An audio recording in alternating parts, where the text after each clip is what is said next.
Vice, Ganda at Ayon, kaagad inaya sila Jong na kumain sa labas matapos ang pa-block screening ni Vice para kay Anne.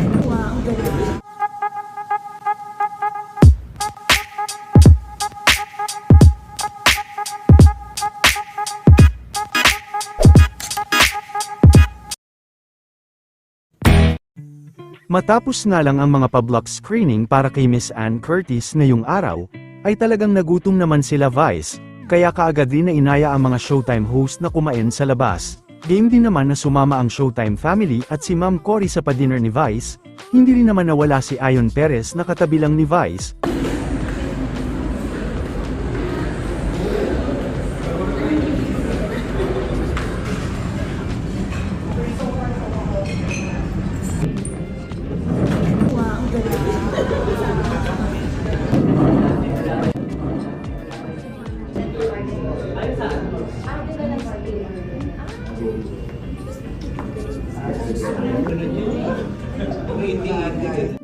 Si Mimi Vice rin, ang sumagot at nagpa-block screening para sa kanyang sisterette na si Anne Curtis.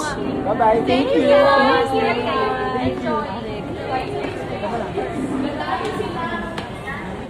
Samantala nagpakitang gilas naman si Serena sa kanyang ninang Anne kanina.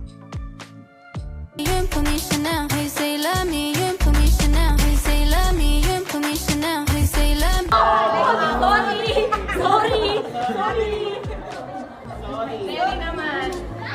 Love you, bye-bye. Bye-bye.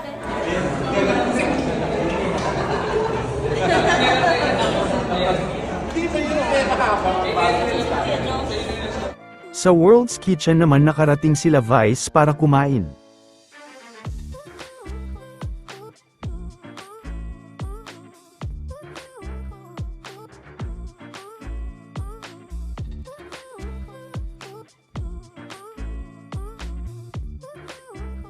In behalf of Anne Curtis,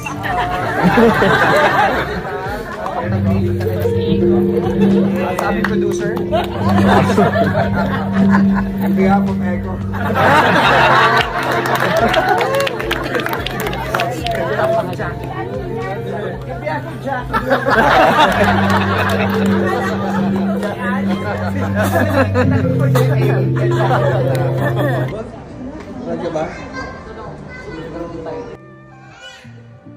Kuya Jong, bye-bye.